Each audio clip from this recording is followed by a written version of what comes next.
Hello, everyone. Today, we are examining the case of Patrick Henry Cronin, who was murdered by members of Clan na Gael, an oath-bound secret society of Fenians dedicated to Irish independence from the British Empire. Dr. Cronin was 43 years old at the time he was killed, a tall, striking figure with black hair and luxuriant, wavy mustache.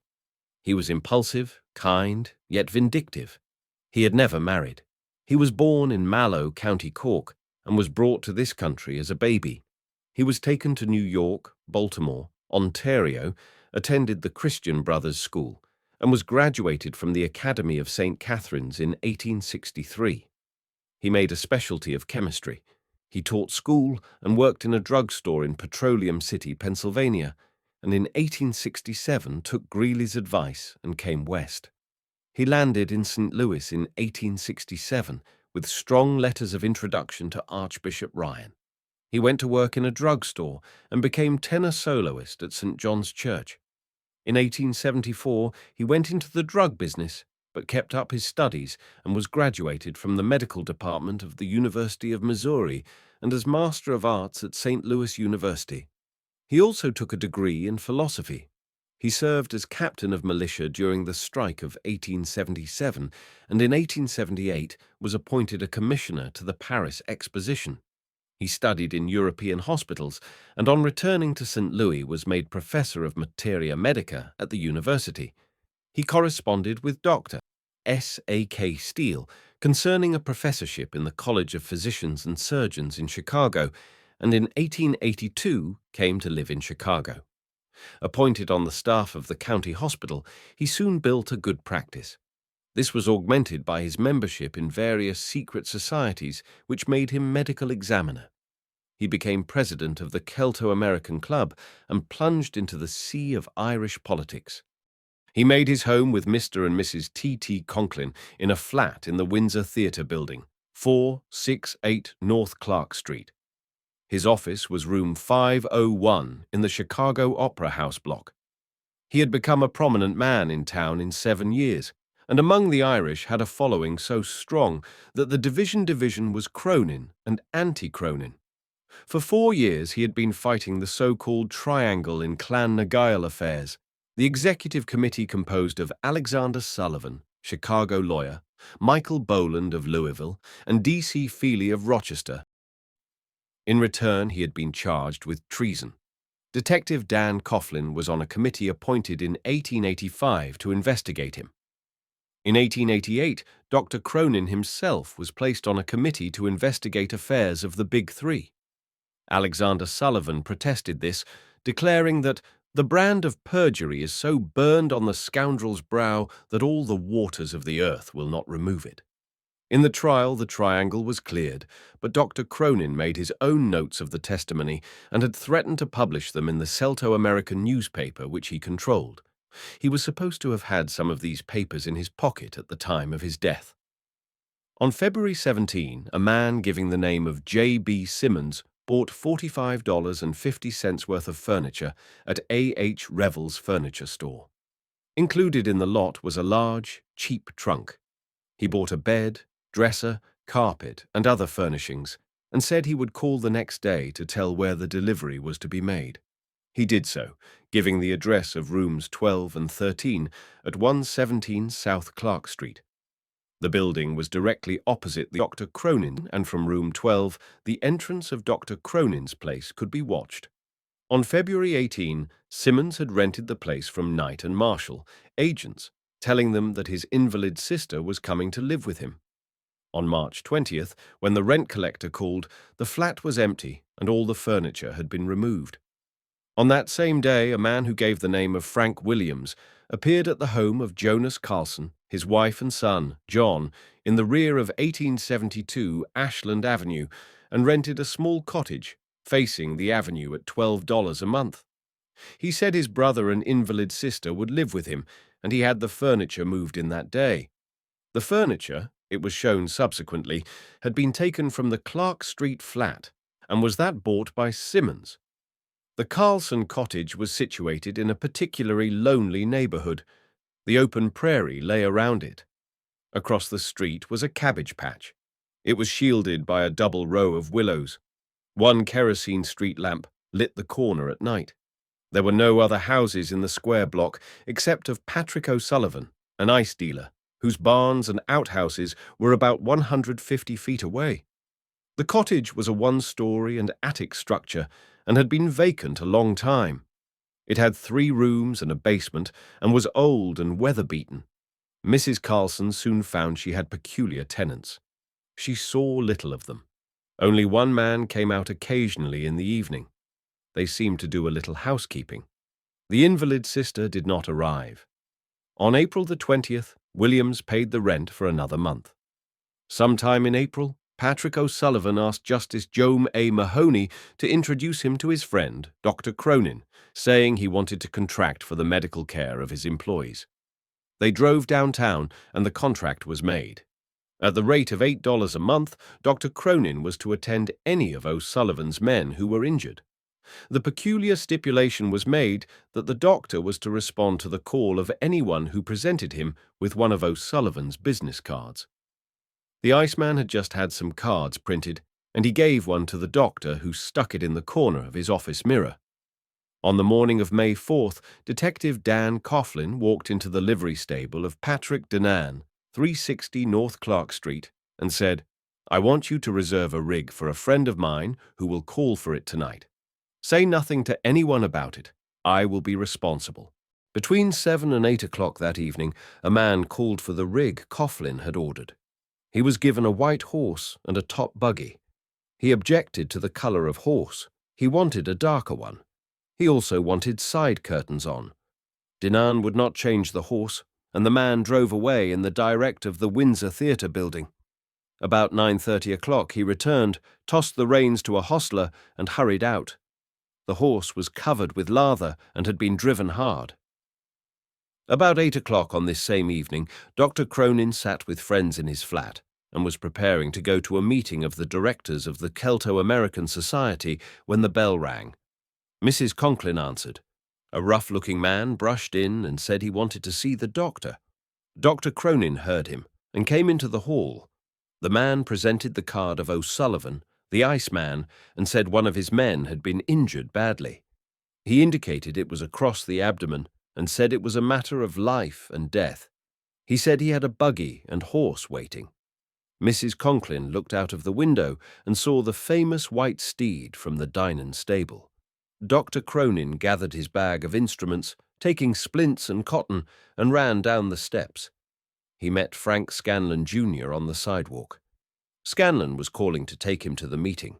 The doctor explained his call and said he would be back in an hour, and jumped into the buggy. The driver whipped the white horse, and they started north at a hard pace. Pauline Hurtle, a washerwoman, was passing the Carlson cottage a little while after this, and saw a white horse and buggy drive to the door and stop. A tall man carrying a black satchel got out and ran up the wooden steps. The other man struck the horse and galloped off. The tall man had hardly reached the door when it was opened for him from the inside. She heard a cry, "Oh, God!"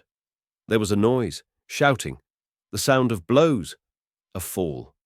As it was interpreted for her, she said, "I heard the faraway cry of Jesus." William Mertes, a milk dealer, was passing down Ashland Avenue about the same time. He saw the horse and buggy stop and Dr. Cronin go into the house, heard angry voices and a crashing fall. There was a light in the front room, seen dimly through the shutters, one slat of which had been removed. He did not know at what time who the man was that had entered the house. It was not until May 22nd that Dr. Cronin's body was found. It was nude, the neck broken, bent in a catch basin at Evanston Avenue, now Broadway, and Foster Avenue. Wounds in the head indicated he had been killed by stabbing with a sharp instrument, such as a chisel or an ice pick. There was a towel around his head and cotton batting around the wounds.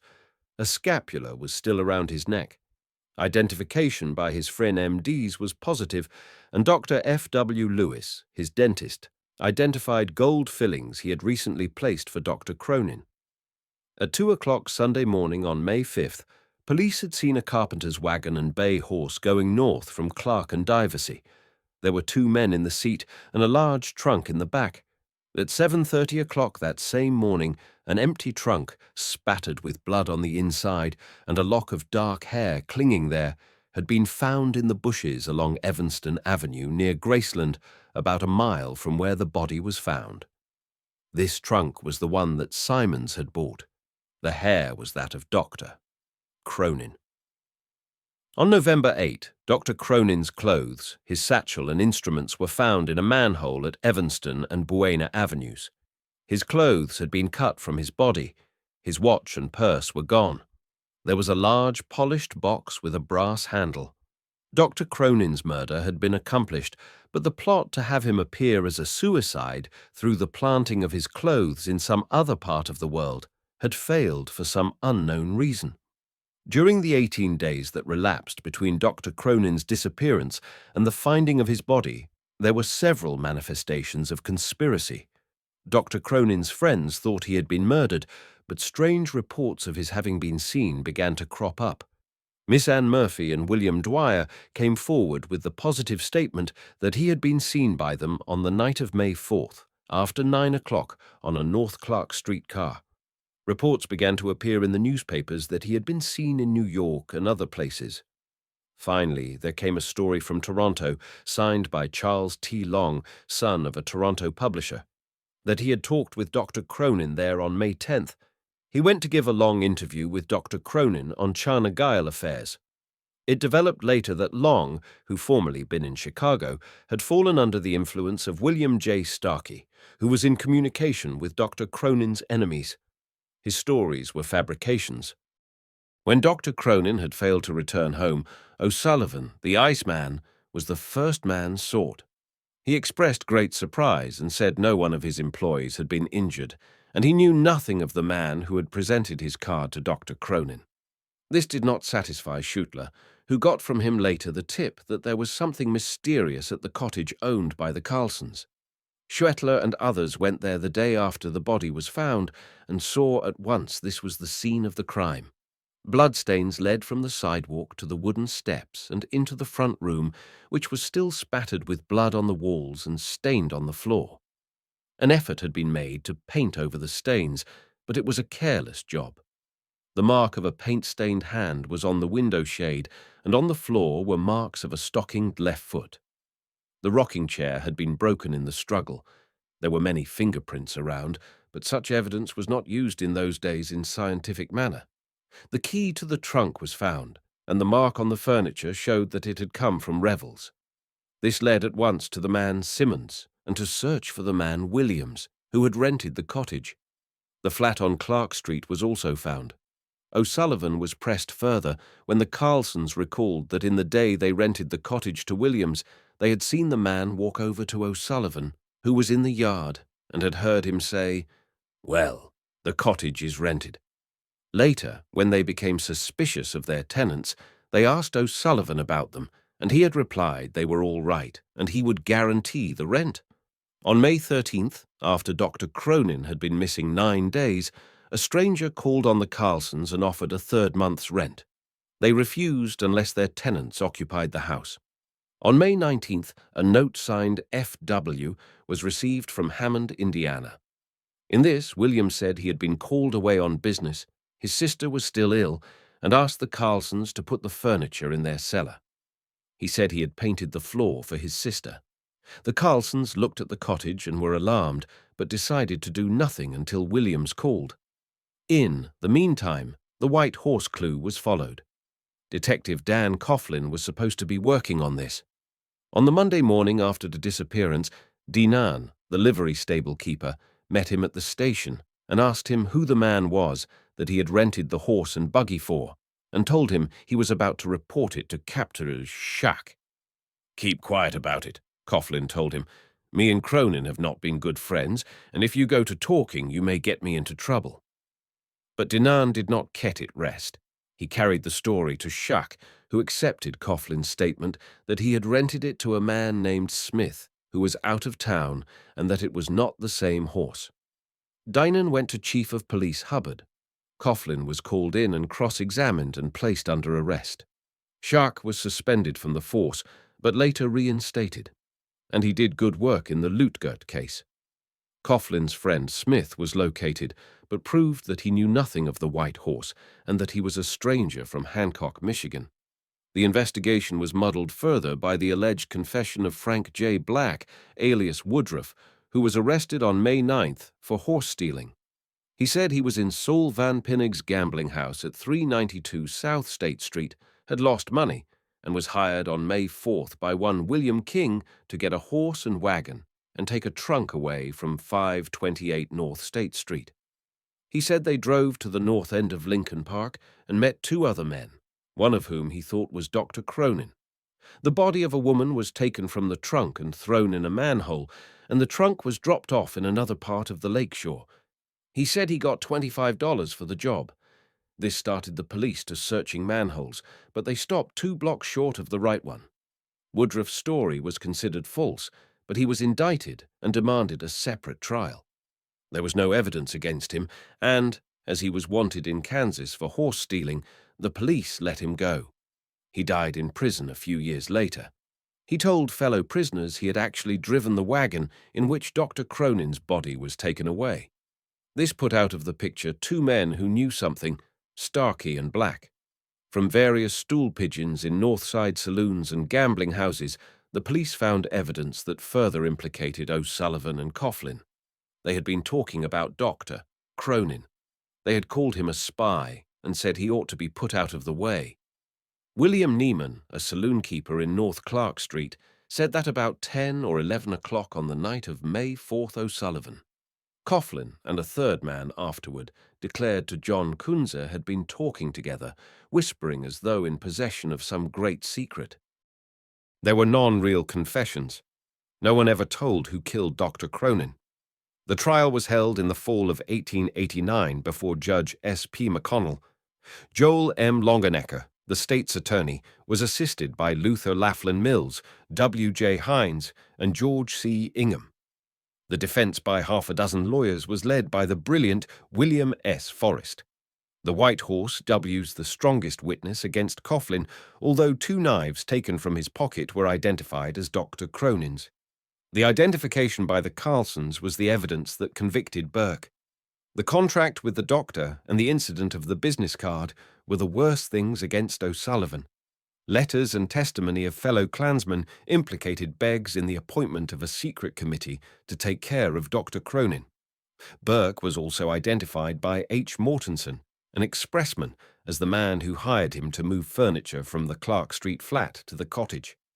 During the early part of the trial, the state uncovered an effort to get at the jury and traced it to the defense through Max Solomon, a bailiff. 6 men were sent to jail for this. The defense was chiefly that of alibi witnesses. It took 45 days to get a jury, so great was the prejudice and fear in the town. The medical evidence was interesting. Taking bloodstains from the floor of the Carlson cottage, bloodstains in the trunk, and hair from Dr. Cronin's head, also a thread of hair found on a cake of soap in the kitchen of the cottage. The experts deduced that a human being, and thus human being Dr. Cronin, had been killed in the cottage, his body placed in the trunk and then dumped into the manhole. The jury found Kunze guilty of manslaughter, and Coughlin, O'Sullivan, and Burke guilty of murder. These 3 were sentenced to life imprisonment. The jurors debated the case for 3 days, returning their verdict on December 16. There might have been a hanging verdict, but for the resistance of one man, John Culver of Evanston. Long afterward, he gave his diary to Joe Dillabow, a reporter who covered the case. This showed that he was moved more by religious conviction than anything else. The jurors held religious service every night. Culver, in his diary, called Dinan an untruthful witness. Also, Mrs. Conklin did not impress him. He wrote once, "I am seeking the Lord's help that I may, in my heart, realize and know that he doeth all things well." I have been afraid of Mills's eloquence, not his reasoning power, but his power to capture the thought or imagination, to picture things, and to make even the untrue appear real and true. I have prayed much to the Lord to keep me that my mind may be clear and my judgment correct. God help me and keep me, for Jesus' sake. Amen. In 1893, the Supreme Court granted Coughlin a new trial. Burke and O'Sullivan had died in prison. Two of the jurors, Bontekoe and Clark, were declared disqualified by prejudice. The decision stated that the evidence failed to show that the Clan na Gael was an unlawful or criminal organization, or that, as an organization, it had anything to do with the murder. Coughlin was brought to trial again before Judge Richard S. Toothill in 1893. The only new witness of importance was Mrs. Lizzie Foy, whose husband, Andrew, was identified with the Clan na Gael. Her story was attacked as that of a mad woman. In 1889, she said, Martin Burke, Cooney the Fox, and others repeatedly at the Foy House, in Oak Street near Market, where they always inquired for Dan Coughlin. Foy was present at some of the meetings. She heard them talking about Dr. Cronin and his alleged treason. They decided to kill the doctor. Burke and Cooney were selected for the actual killing.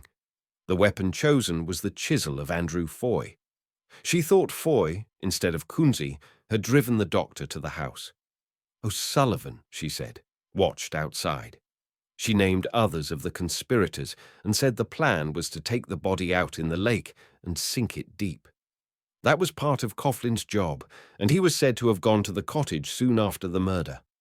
On the evening of the murder, Foy took his brickmason's chisel and wrapped it up, saying it would remove another Le Caron.